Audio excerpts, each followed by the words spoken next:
And welcome back to another CodeMonkey video. In today's video, we are going to build on the skills of all the previous courses. See, CodeMonkey provides you with block-based coding, text-based coding, and you're learning all these valuable skills.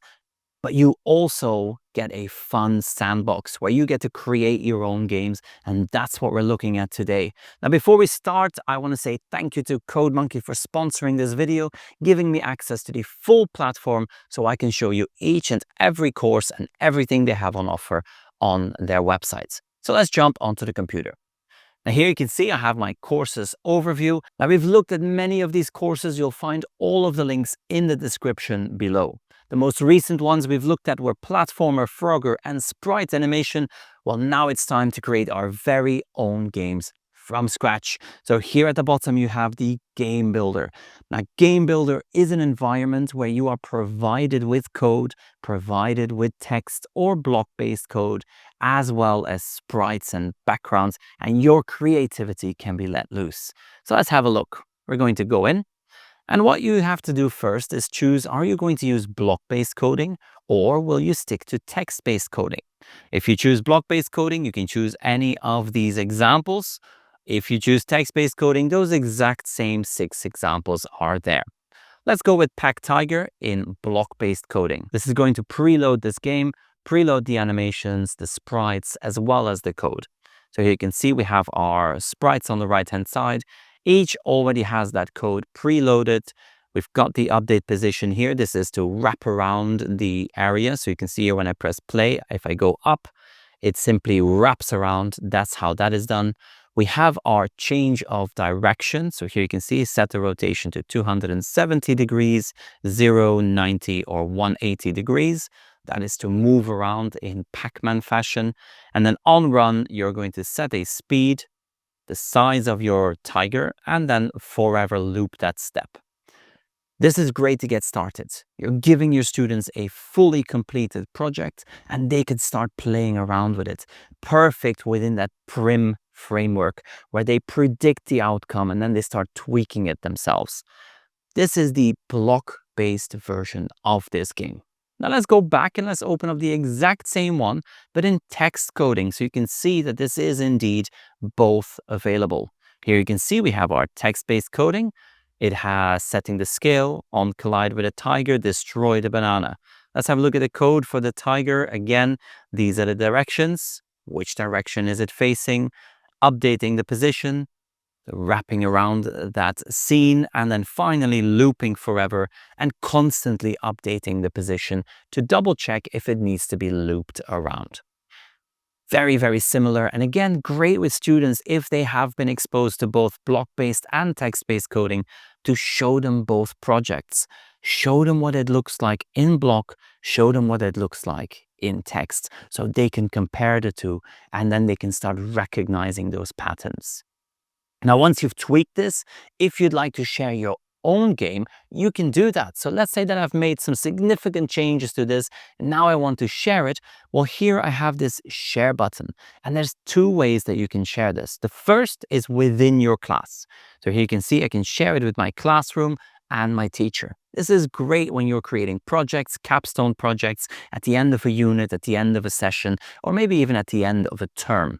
You're sharing it with this teacher, you're sharing it with your classmates. Then there's the public sharing. Here at the bottom, you can also publish this to CodeMonkey Discover.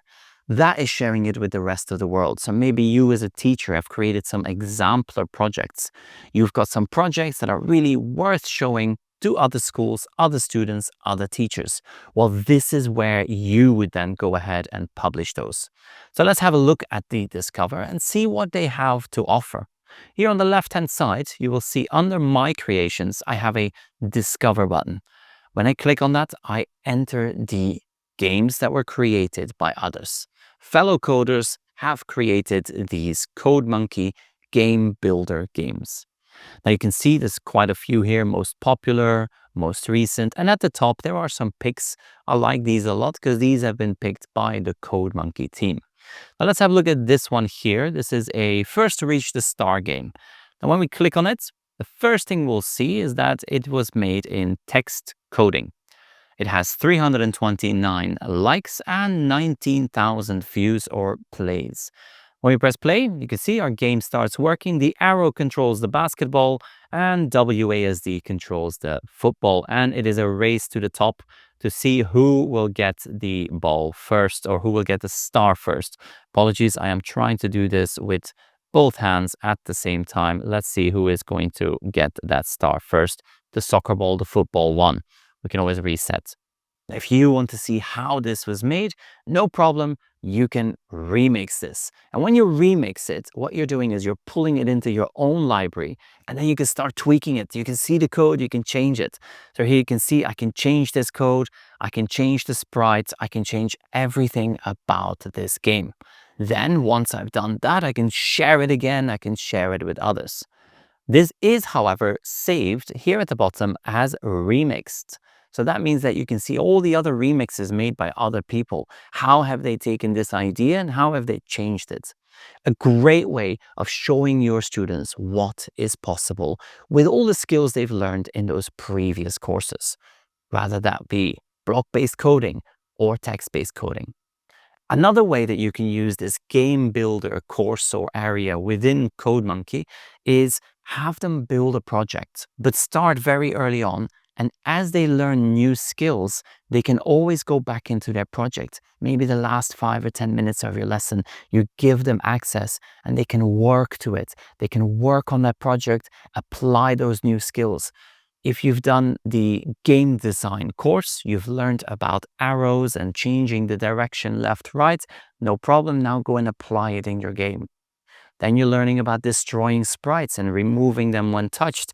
No problem. At the end of the lesson, go into your game builder and work on your game. Now apply that. So a great little extra to have within CodeMonkey. Now, if you'd like to play around with it yourself, you'll definitely have to get CodeMonkey. So find those links in the description below. Now, again, I want to say thank you to CodeMonkey for sponsoring this video. That way I can show you exactly what it has to offer and you can see the full unlimited version right in my videos. If you've missed any of the previous CodeMonkey videos, links as always are in the description below. Also, a quick thank you to our channel members and Patreon supporters. They make it possible for me to record new and exciting videos each and every time. Now, if you would like to join Patreon, you can find the link in the description, and as well as access to ad-free videos and some extra content, you will also be invited to join my other projects that I've custom built just for my Patreon supporters. In the meantime, thank you for watching, and I will see you in the next one.